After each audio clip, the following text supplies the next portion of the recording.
police to remove all the checking points in the state. And that will cause havoc. That we should visit that directive.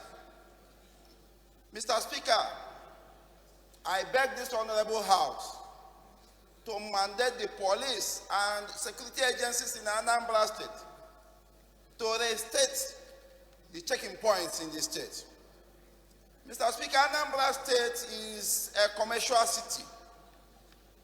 But today, as a result of fear of unknown, people are afraid of visiting Anambra State. In the past, for the past 7 years, Anambra will remain one of the safest states in Nigeria under the able leadership of the governor. But today, things are going wrong simply because of the lapses on the part of the security. Mr. Speaker, the prayers listed by Honorable Chris Asborg is very apt and deserve to be heard and also deserve to be recommended.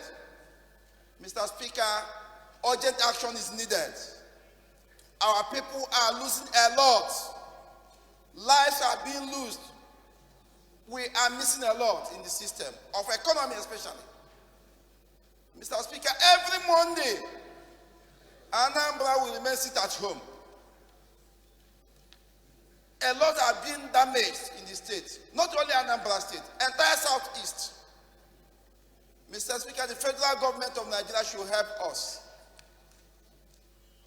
The security of this country is entirely the business of the government. We can't remain as a nation, continue to suffer one security issue from the other end to the other end. From the northeast, we continue bandit and Boko Haram. Down to northwest, down to southeast, down to south-south. Nowhere is safe. We are not safe in this country. We are not safe. Where are we going to run to? The government should bring their sledgehammer and deal ruthlessly with all that say that their parents and their brothers will not sleep. Thank you, Mr. Speaker. I hereby submit my Thank you. An amendment.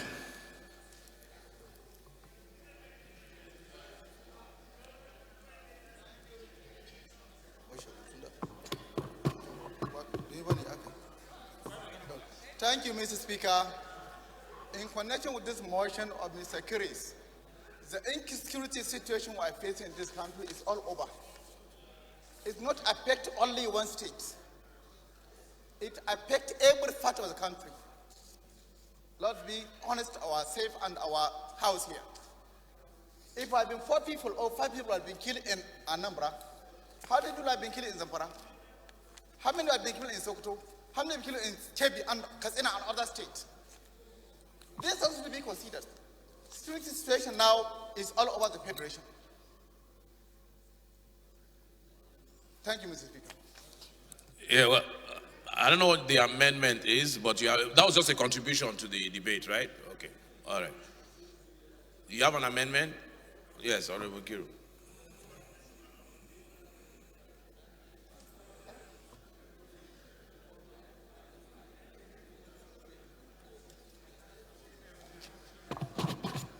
Thank you, Mr. Speaker. I am Kiru Kaonyejo. I represent the good people of Isukwatu Village, Federal Constituency. Mr. Speaker, honorable colleagues, I am from Abia State. Mr. Speaker, in moving my amendment, I want to commend Honorable Azubogu for bringing the motion and stating obvious the primary responsibility of the government is to take care of its citizens. And having said this, I wish to stand here to say that the security situation is not just about Anambra State. Abia State is involved. Imo State is a story for yesterday. Ebonyi State, Enugu State, including South-South. So I wish to move the amendment that the government should declare state of emergency to security situations in the country, and also to include. Have we not brought that prayer before? To re-emphasize, we did that before, and we don't see it happening. Time is now, because it has gotten to a level where non-state actors are the people ruling our country, especially in Southeast. Nobody dares to move out on a Monday. You don't. Every Monday is, many schools are now fixing lectures for Saturdays and Sundays. So I don't see where that is happening. You have a good point, but Chairman, Business and Rules, can we bring a motion that has already been brought on this floor, even if it's by way of amendment? Can we bring it again? Is that? No, we can't. Okay, so that's what you're doing. That's what it's for emphasis. For emphasis. For emphasis to remind us that we've moved for state of emergency on security situation. And then we are using this motion to remind the government that nothing has been done. That we had already done it and nothing has been done. Yes, okay. Please, that they should do something now. And to add generally that the security situation is not just about Anambra. They should add all the states in Southeast, particularly to the fact that Mondays, nobody transact any business in the whole Southeast. I saw some. Very good. So your amendment is a reminder to the government about our earlier motion for state of emergency. Yes, sir. You want to second that? Are you seconding? So Doze, you want to second? Okay.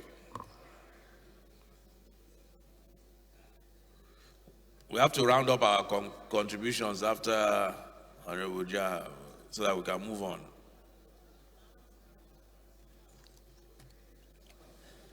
Thank you, Mr. Speaker. Colleagues, I am Honorable Ferdinand Dozie Wonko, member representing Anocha, Njiko, Kaduna Federal Constituency. I'm from Anambra State. I rise as second motion heavily moved by Deputy Chief Whip. I so second. Thank you. Those in favor of the amendment by the Deputy Chief Whip, please say aye. Those against it, say nay. Ayes have it. Alojahan. Mr. Speaker, honorable colleagues, Ahmed Jaha Babao is my name. I represent Chibok, Dambua, and Goza Federal Constituency, and on record, including the remaining 107 not yet recovered Chibok girls. Let me start by sympathizing with the latest victim of insecurity in the country, Anambra State. I know in Newi, for the past 30 years, my first motorcycle on earth, I bought it in Inewi. I know how commercial that particular town is. Mr. Speaker, I am worried because of one thing. That's why I insisted to talk. Mr. Speaker, if you have a situation whereby non-state actors take charge by mounting roadblocks illegally, collecting taxes and other related charges from citizens, we are fast approaching a point of no state or a failed state. When this thing happened or started in the Northeast, we cried on the floor of this house, telling the whole world this is the situation we are. Boko Haram members mounting roadblocks in our federal constituencies, collecting tax by force, compelling people to follow their ideology, or otherwise you will be killed. This thing escalated to northwest. It later on escalated to north central. Now is southeast. Tomorrow, only God knows where it can go.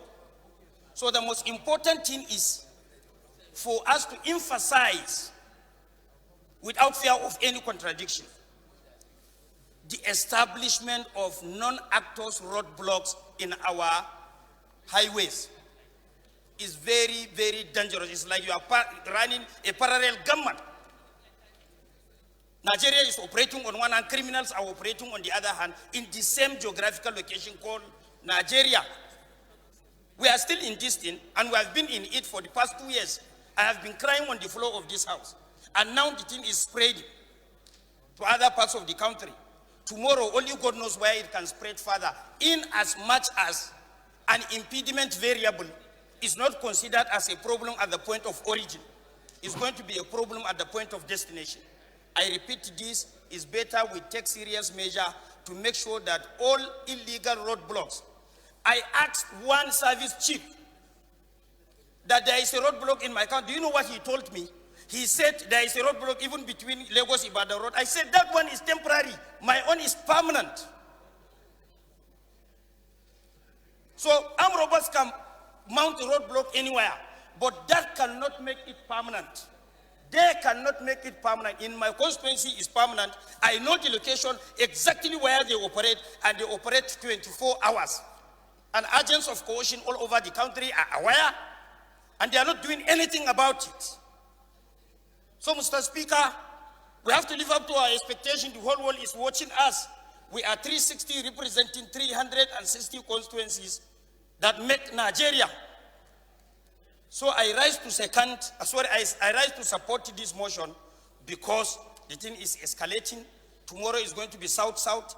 Next time is going to be southwest.